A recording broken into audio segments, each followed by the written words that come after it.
Bonjour mes photographes, bienvenue sur la chaîne La Pause Benoît. C'est une série de 2 vidéos sur le plugin On1 FX. D'ailleurs, il y a un mois, j'avais publié une vidéo au titre qui était offre à ne pas manquer puisque ce plugin était gratuit pendant une période de temps.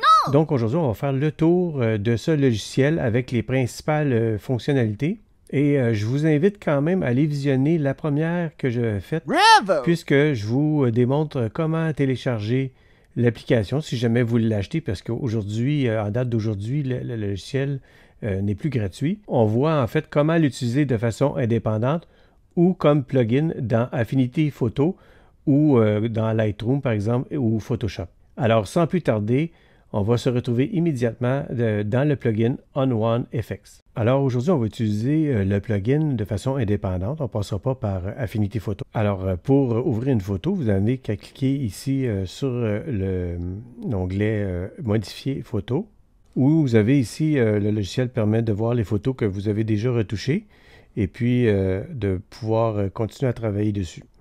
Alors l'interface se présente de cette façon. On a la partie de gauche ici, on a la partie supérieure et la partie de droite ici. On a également une légère bande inférieure avec d'autres fonctionnalités. Alors pour commencer ici, on a les outils qui sont dans la barre ici complètement à gauche. Alors ici, le premier outil, on a l'outil recadrage qui en fait s'apparente à tous les logiciels de post-traitement. Par la suite, on a l'outil de transformation. Après, on a l'outil Super Select. Lui, il nous permet d'ajuster des ajustements et des filtres aux objets et aux régions. Puis en fait, on a juste à cliquer sur l'élément qu'on veut ajuster. Puis il va se mettre en surbrillance, comme on le voit ici dans l'animation. Par la suite, on a un outil pinceau d'ajustement. Puis on a une brosse de masquage. Lui, en fait, il permet de mélanger les calques et les filtres d'effet de manière sélective. On a le pinceau affiné. Qui permet en fait le long des masques pour nettoyer les objets difficiles comme les cheveux ou les branches d'arbres. Ça permet de peaufiner l'ajustement. On a ici la brosse de grison qui appelle dans le plugin, drôle d'appellation, mais quand même. C'est peut-être l'équivalent de l'outil pinceau de retouche dans Affinity Photo. Et en dernier lieu, on a l'outil Zoom qui nous permet de zoomer dans notre photographie. Alors, j'ai sélectionné l'outil Zoom ici. Là, on clique sur la photo, ça vient zoomer. Puis si on reclique, ça revient à l'état normal. Et puis, vous voyez, là, ça zoome à 100%. C'est indiqué en haut ici. Si je dézoome, on revient à la photo qui est adaptée, qui donne un équivalent, un zoom de 21%. Mais on peut ici, avec le petit curseur, l'ajuster comme on veut. Puis, on peut également soit agrandir à 50%, 25%, 100% et l'adaptation ici. Dans l'interface de gauche ici, on a les différents presets ou pré-réglages en français. Vous voyez, on a quand même une bonne panoplie et on a également une bonne panoplie de filtres qui permet de jouer avec notre créativité lorsqu'on fait le développement des photos. Cette partie de l'interface, on va le voir dans la deuxième vidéo. Si je continue dans la partie inférieure gauche, ici, on a ouvrir la boîte de dialogue des préférences. Alors, si je clique dessus, vous voyez, on peut venir ajuster la taille de la police, l'aperçu de la couleur de fond, couleur d'accent, l'angle d'application. Au niveau des fichiers, enregistrer les fichiers Sidecar, On1 pour les éditions non destructives et les métadonnées. Ici, je ne l'ai pas activé puisque je travaille de concert avec d'autres logiciels comme Affinity Photo, mais on pourrait le faire si on travaille seulement qu'avec ce logiciel-là, appliquer automatiquement la correction de l'objectif aux photos brutes ou désactiver les corrections de base sur les photos brutes. Alors ici, on a différents ajustements pour le plugin. Et ici, on peut faire des ajustements pour le système. Par la suite, en bas, ici, on a le petit point d'interrogation qu'on peut cliquer dessus. Là, il y a une fenêtre qui vient s'ouvrir. Et puis, en fait, c'est différents tutoriels qui sont évidemment en anglais sur l'utilisation du plugin. Alors, ça vous permet si vous avez des questionnements, mais il y a je crois, 4 ou 6 vidéos qui ont fait sur le sujet. Ouais, il y en a 7 en tout, je crois. Oui, c'est ça. Alors, ça peut quand même, pour ceux qui maîtrisent la langue de Shakespeare, compléter par rapport aux vidéos que je vais faire. Alors, il y a une possibilité de masquer ici tout ce qui est les pré-réglages et les filtres en cliquant sur l'icône en bas de cette façon. Donc, on vient agrandir ni plus ni moins la photographie pour mieux travailler dessus. Puis à côté, bon, on a l'icône pour revenir en arrière. Ici, on a la fonction aperçu. Si on clique dessus, la fonction aperçu est désactivée.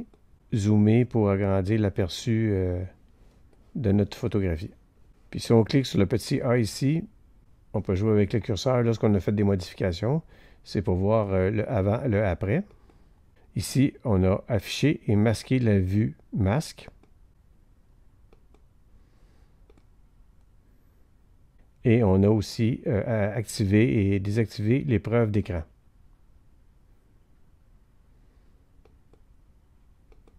Évidemment, ça a une fonctionnalité pour améliorer notre vision lors de la retouche, pour percevoir en fait les nuances et peut-être les bonnes couleurs aussi.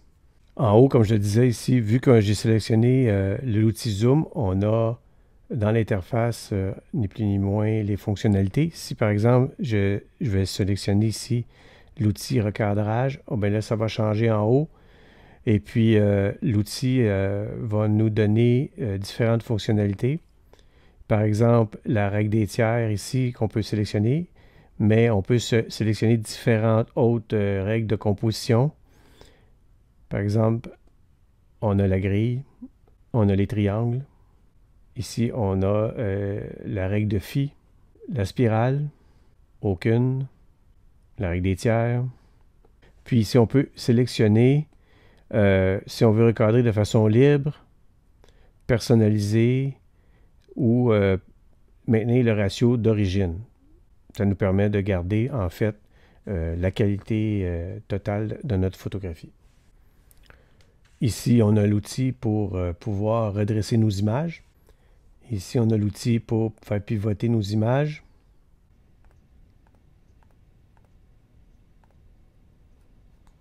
On peut réinitialiser le recadrage si on le veut. Annuler ou appliquer. Même chose avec notre outil ici de transformation.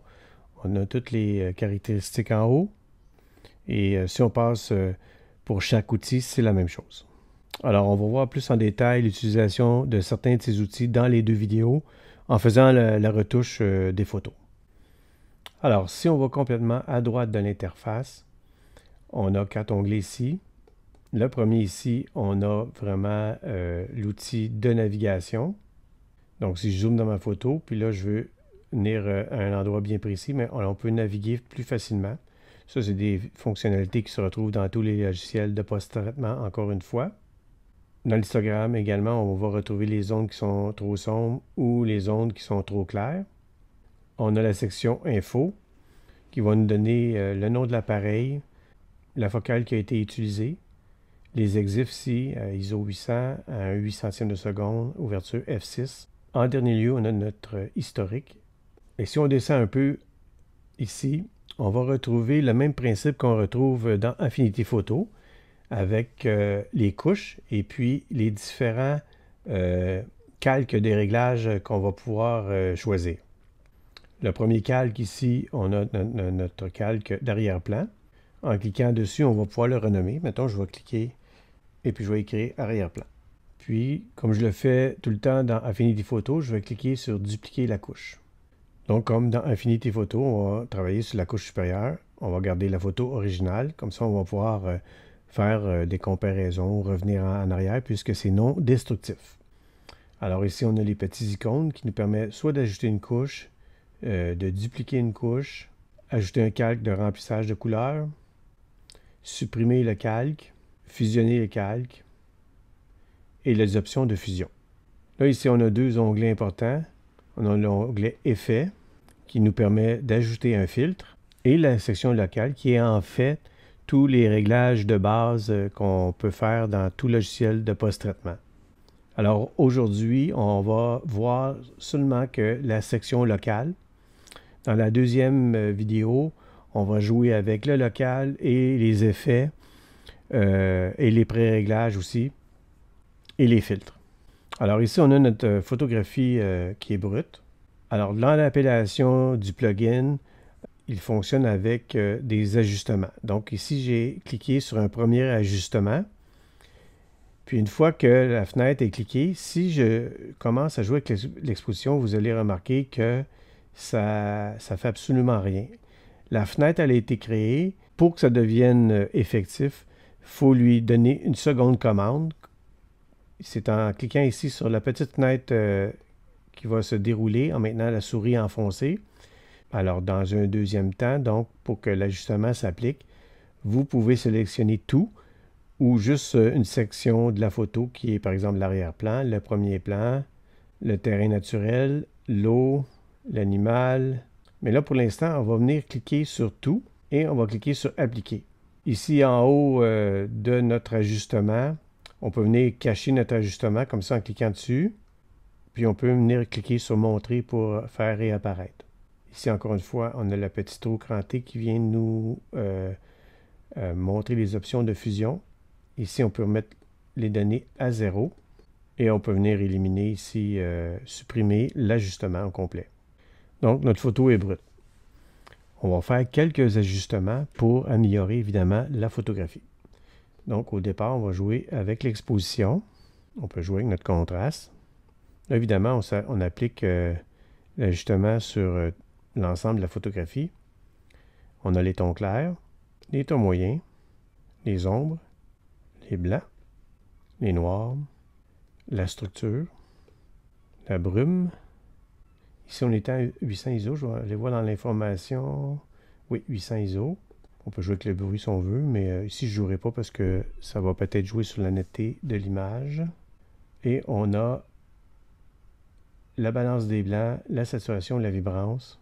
Alors, si mettons, j'augmente ma température à l'extrême, puis je veux revenir à 0, bien là, j'ai à double-cliquer ici, ça revient à 0, un peu comme dans tous les logiciels de post-traitement. Et puis, on a la teinte. On va jouer avec la vibrance un petit peu. Alors là, je vais vouloir ajouter, par exemple, un deuxième ajustement. Cette fois-ci, je vais jouer seulement que sur l'animal. Je vais faire Appliquer. Là, il va créer un masque. On le voit ici qui a sélectionné les deux oiseaux. Puis, je vais venir jouer, par exemple, sur les contrastes.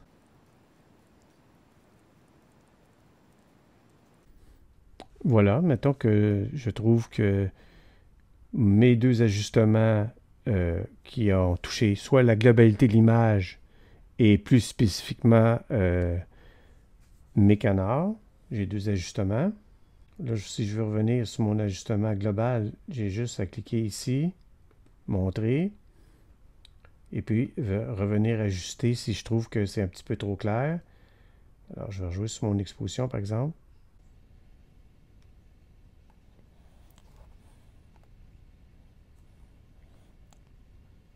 Donc, ici, je trouve que mon ajustement est correct. Maintenant, je voudrais faire un recadrage.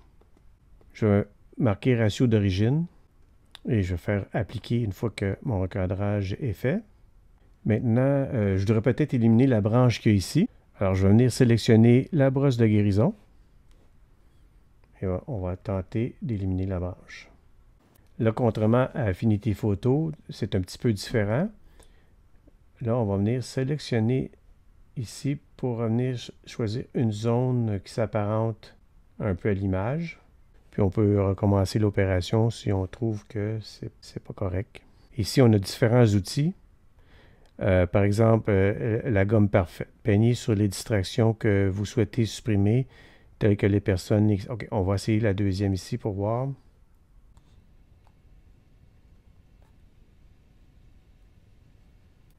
Alors, on a un troisième ici qui nous permet le pinceau de retouche plus pour le portrait ici. Alors ici, on a l'option clonage, un peu comme dans Affinity Photo. On clique sur commande ALT, puis en cliquant sur la souris, on va venir choisir une zone ici pour venir peaufiner l'ajustement.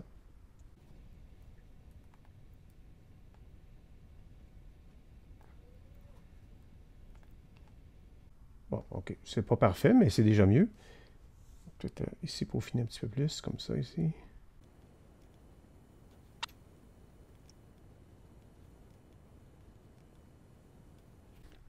On peut jouer avec l'opacité encore une fois, peut-être. Là, c'est trop dur un petit peu.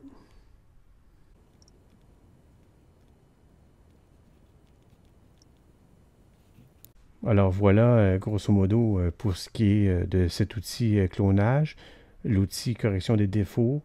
Alors évidemment, ça demande un petit peu un ajustement et de la pratique, puisque c'est un nouveau logiciel, donc on apprend un peu à manœuvrer dans les différents menus, les différentes fonctionnalités.